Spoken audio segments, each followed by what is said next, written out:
Good afternoon, 31 Wildflowers, and welcome to this week's Weekly Wow. Well, happy spring, 31 Wildflowers. Spring officially started yesterday, and I don't know about you, but I'm ready for the warm weather. It's been kind of dreary and kind of cold around here, so I truly am ready for that springtime and summertime weather. So without further ado, let's get started, and I want to celebrate those of you who have submitted personal volume this past week. And those people are Alicia Holt, Cheryl Lombardini, Camber Stone, and a big congratulations to Camber Stone. She has met her 60-day Startswell goal. Congratulations, Camber. Jana DeGreek, Nicole Hubbs, Lynn Cheplick, and Melissa Whaley. And wow, Melissa Whaley, you are rocking your business, girl, so congratulations. And not to forget about those Holt's Hoots, we have Danielle Jeffcoat, Vicki Peebles, and Haley Brooks submitting her very first party. Congratulations, ladies. I'm very proud of each and every one of you. We are doing great this month. March is by far the best month out of this year with January and February. So I'm proud of how you guys are working your businesses. So I hope you're looking toward April and even May, June, and July and getting those parties booked, ladies. The Celebrate and Connect meeting registration did end yesterday. There will be late registration that starts the 23rd and runs through April 1st. So for some reason, if you didn't get signed up and you meant to, late registration does have a small fee, I think of $5 attached to it, but you'll be getting an email about that if you have not already. This is the last week. We're going to the last week of that OJ incentive, ladies. People can still join and earn their money back in their first 30 days. So why not give that gift? Because it truly is a gift. It could change somebody's lives. It could be that bright spot that they're looking for. You just never know. So why not offer? If you've been waiting around and wondering if you should ask, why not? Just go ahead and ask. Bring up that conversation. Pick up the phone. If you have to Facebook them, because that's the only contact you have for them, do that. Last week, April 1st is the last day to sign up and be included in that OJ incentive. I've looked at our national conference registration, and you know National Conference is July 24th through the 27th in Atlanta, Georgia. And for those of you who are not a director or above yet, your conference will actually be the 25th through the 27th. But you would want to be there probably the night of the 24th if you're just trying to make in some plans. If you're still looking for a hotel room, let me know. I am going to start making lists of where everybody is staying, and for those people who are looking for rooms. So use that Facebook page of ours too, ladies, to do that. Okay, this is your Facebook page, your team Facebook page. So get out there and say, hey, I'm thinking about going to conference, not thinking about not going to conference, or I'm looking for a hotel. Let's just kind of get that dialogue going. Okay. But those of you who have signed up are Nikki Johnston, Dawn Harris, Christy Delaney, and Lynn Freshour, Alicia Holt, and Ashley Carter, Danielle Jeffcoat, Vicki Peebles, and Jennifer Schneider are all signed up to go to conference. So I'm super excited to celebrate with you ladies down in Atlanta, and I'm really hoping that many, many more of you will be doing the same thing. I also wanted to mention our very first Facebook training event that we have going on this Sunday, starting at 7:30 p.m. Central Standard Time. And that's exactly what it is. You do have to click join or attend, I don't remember the verbiage, to be on that event.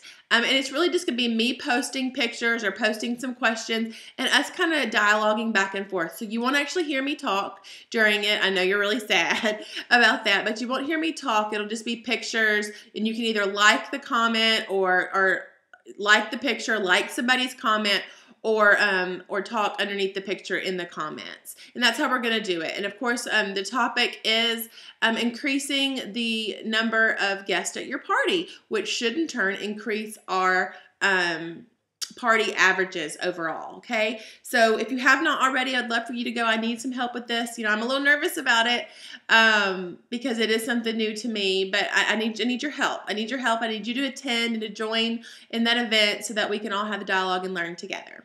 Okay. As far as our Ask Your Director this week, I've had 4 of you actually reach out to me this week and ask me about fundraisers and how to go about doing them or what I do. So let me start off by saying that 31 does not have a policy in place about fundraisers, nor will they ever. They've kind of been very upfront with us about that. We are a home-based business, so they don't want to have a fundraiser catalog out there, anything like that. So to answer that question, no, we will never have a fundraising catalog. And so how you do a fundraiser is really up to you, as long as you stay within the guidelines and the policies and procedures that 31 allows. So just to give you an example of some couple of things that I've done in the past, I mean, you can always give your commission back, ladies. That's probably the easiest way I can tell you. I will say, to be smart, you need to take at least that 25% off of your commission to make sure that you're paying so that you can put back for taxes. That is a good way. I've raised a good bit of money for people doing that before. If you're not looking to raise, a ton of money, because, a $1,200, $1,400 catalog party can raise them $300 to $400, which is great. But then, of course, you take your taxes out. Other things, that we've done, we are not allowed to sell products above the price in the catalog. Okay? So you couldn't go out and ever sell a large utility tote for $50. Okay, you can't do that. However, if an organizing utility tote is on sale for $7, like we've had them 1 month in the past, you could, and I guess in theory, sell those for their full price, $30, and give that difference of, $23 back to that organization. So you can do it that way. And the other thing that I have been doing, and it's been working very well, and let me just caution you that you have to check your gaming commission's policies, okay, is that I do raffles. So what I do with a raffle is that I figure out, let's say I had 30 people in an organization, because I just did this, and I had 30 ladies in this organization that was trying to raise some money. So what we did was I made up just little raffle tickets, this little cute, I Google imaged raffle ticket and added a 31 logo to it, just so you know. And I made 360 of them. So each girl was responsible for selling 12 raffle tickets for the price of $10. Okay, you got it? And in my little outline of how this fundraiser was going to work, I did make it very clear that in order for their organization to receive the set amount of money that I'm going to tell you about, the set amount of money, all 360 tickets had to be sold. Okay? Okay. So each of them I gave them 2 weeks to sell their raffle tickets. So all 30 ladies sold their 12 raffle tickets at $10 a piece, which brought in $3,600. Okay, you with me? So what I had done before the raffle is I sat down and I took a calendar for May, because that's when I'll be doing this. I'll tell you. But for May, and the days 1 through 31, because there's 31 days in May, I wrote down a tote for each day. And I'm happy to share that with you if you wanted to. And the totes range from anywhere from a $25 tote all the way up to a $75 tote, which is that weekender, that rolling weekender, which was free. And I basically went ahead and entered a party. I went ahead and ordered, after I got the money from them, that $3,600, I ordered all those products, which came out to a little bit over, I think, $1,400. And then my gift to them, for every lady that participated in the raffle, the ones that collected the raffle tickets, they got a duffel bag for April. And so I'll be submitting that. So that took out $2,400 with shipping and taxes and things like that of all that money. And then their organization got $1,200. So I stroked them a check for $1,200. Okay? Just for collecting raffle tickets. And then in May, for everybody who bought a raffle ticket, I will be drawing a name every day of May, and depending on what day it is in that calendar, so let's say I think the 3rd of May, just saying out my head, I had an Easy Breezy tote for $55.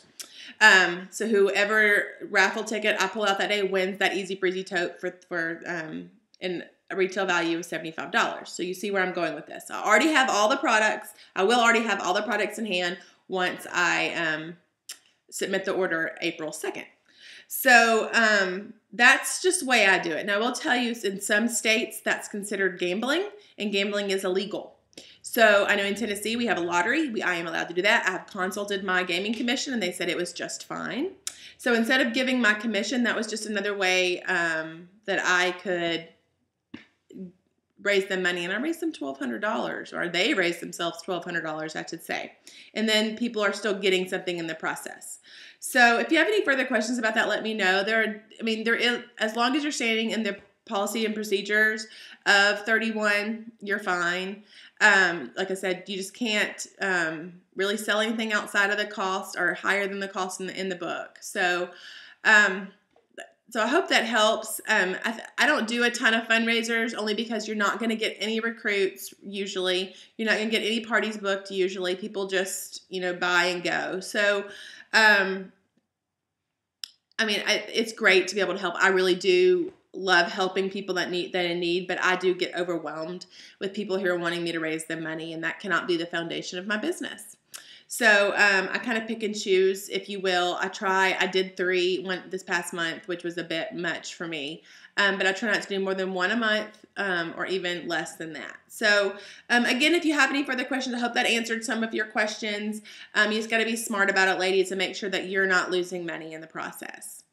So anyway, I hope that helps. If you have any further questions, please let me know. And until next week, let's see. Yes, just a quick reminder that the end of March is coming up. But remember, April 1st will actually be our end of the month, because the 31st, which is my youngest son's birthday, is Easter. And they don't want us working on Easter at the end of the month. So you have till April 1st to get that March special in, ladies. For those of you who still are at risk to go inactive, let's push, ladies. You have 1 week to get $200 in. That is not a lot, especially with this awesome, awesome, awesome March special. So I'll be coming to you next Friday with our last weekly wow of March, and I'm excited to celebrate even more of you next week. Get out there, share that OJ incentive, ladies, and let's party. I'll see you next Friday.